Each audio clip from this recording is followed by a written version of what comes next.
nanti sampaikan kepada pasien, ketika pasien itu dalam keadaan kekenyangan dan dia minta dipasdu, suruh dia berjalan 40 sampai 100 langkah. Biasanya di langkah ke 30 atau ke 40 pasien sudah mulai bersendawa, enak banget itu. Nah, setelah 40 sampai 100 langkah boleh dipasdu. Kalau dalam keadaan kekenyangan, biasanya nanti asam lambungnya naik Pak, muntah-muntah nanti, keluar semuanya dari isi perut. Ya.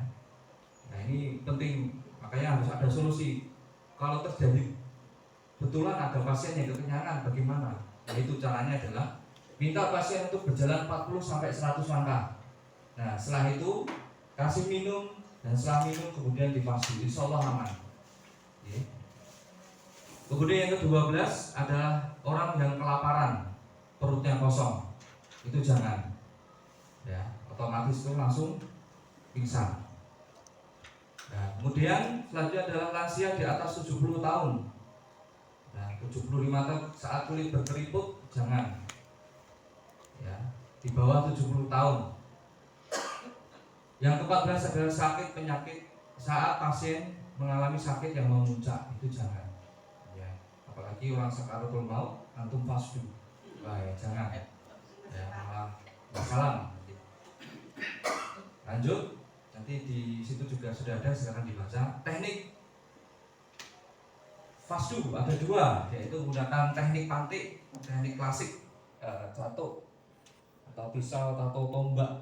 Yang kedua adalah teknik modern menggunakan jarum ukuran 18 gur. Saya tidak merekomendasikan antum menggunakan merek One Meat, ya. Jangan menggunakan merek One Meat, karena One Meat itu kalau antum nanti beli 3 produk ya.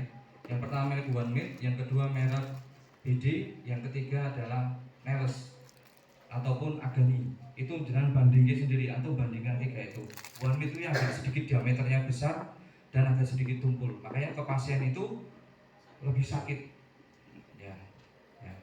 Rekomendasi saya monggo gunakan merek BD ataupun merek Terumo Agani, atau alhamdulillah kalau dapat Neles cari yang Neles. Neles itu yang paling tajam Pak. Jadi tinggal dorong aja sudah masuk. Ya, jangan menggunakan One Meat. Memang One Meat itu murah, harganya 50 isi 100. Ya, kalau yang BD ataupun Agani itu di atas 50. Apalagi yang Neles, ya, yang Neles ini sudah di angka 290 isi 100. Emang agak sedikit mahal, tapi untuk orang-orang yang baru belajar al-fasdu sangat enak sekali Pak. Dan jarang sekali dijual karena memang sudah berhenti penjualan dari luar negeri ke Indonesia. Dan sekarang rumah sakit sudah beli sendiri, impor sendiri Pak. Ya, jadi tidak melewati broker dari Kementerian Kesehatan. Nah ini salah satu tekniknya yang dulu saya ajarkan. Memang saya harus, ini teknik catuk.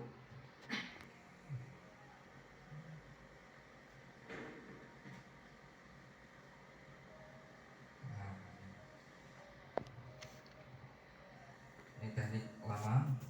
Saya menggunakan bisturi ukuran 12.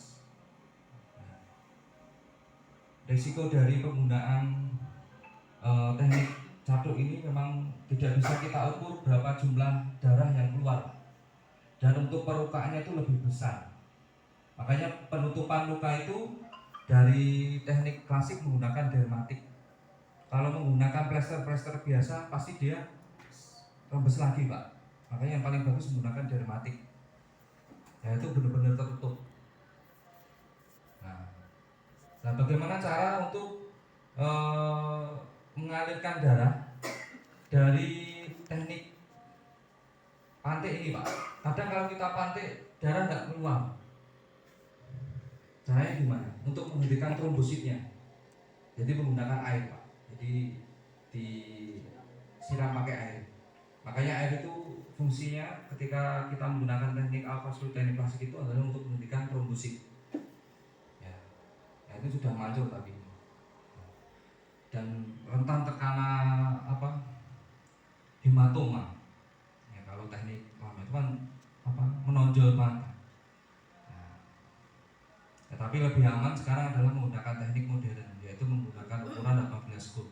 Sediakan juga untuk ukuran 19, 20 dan 21 ya, untuk pasien-pasien wanita ataupun pasien-pasien laki yang venanya kecil. Biasanya nanti ini untuk orang-orang Chinese ya teman-teman.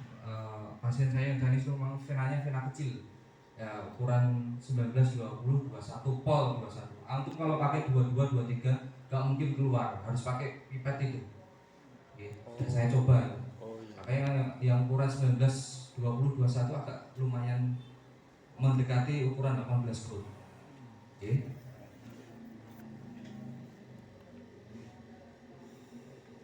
Ya, apakah ada efek samping dari tindakan al-fasdu? Ya, masing-masing pasien berbeda kekuatan tubuhnya. Ya, makanya dari awal kita harus lebih banyak komunikasi kepada pasien. Ya, lebih banyak pasien itu di hadapan kita, jangan sampai kita tinggal sedetik barang pun ya. Kalau al-fasdu itu, mohon maaf. Saya tidak suka dan istilahnya saya tuh melarang alumni dari saya al-fasdu itu berjamaah. Ya, saya melarang keras itu Pak. Karena mohon maaf, ya kita itu sudah dipercaya sama pasien, ya untuk berobat. Ya, kita dikasih biaya, kita kasih gaji oleh ataupun kita kasih jasa dari pasien. Minimal kita punya tanggung jawab moral kepada pasien. Al-fasdu itu adalah kita saling menghadap ya kepada pasien, bukan di belakangnya, bukan kita ditinggal. Ya, kita komunikasi kepada pasien, Pak, ketika darah keluar tuh tengok kanan, tengok kiri. Ya, salah satu ada yang gelir beten. Kalau ada yang gelir hentikan. Pak, tadi sudah makan atau belum? Pak, hari ini pekerjaannya apa? Terus lakukan komunikasi kepada pasien. Ya, bahkan tingkat kesembuhan kepada pasien itu letaknya di situ, Pak. Kita komunikasi kepada pasien. Kita doakan pasien, kita dakwahi pasien. Pak, sebentar lagi ini saya keluarkan darahnya. Ketika keluar darahnya, Pak, ini air putihnya yang cukup, ya istilahnya yang cukup, banyak istighfar, ya lebih lebih rajin lagi ibadahnya kepada Allah dan sebagainya. Ini loh, ya fasdu itu seperti itu Pak. Oke. Jadi saya mohon untuk fasdu lebih baik kita, walaupun ada antri banyak, minimal kita ada komunikasi dengan pasien. Ya kita kan nggak tahu pasien datang. Kemudian ya kalau bersamaan ya, kalau dari kelima pasien itu yang keempat pingsan, kemudian yang satu pingsan, yang ketiga pingsan, nah antum ngaturnya gimana? Kita cuma dapat duit dah gitu aja. Moralnya itu loh, kemanusiaannya itu loh Pak. Jadi saya harap pada pasien satu-satu kita ajak ngobrol, kita dakwahi beliau, kita doakan beliau. Ya, yang kedua efek sampingnya adalah pusing, mual, dan blackout.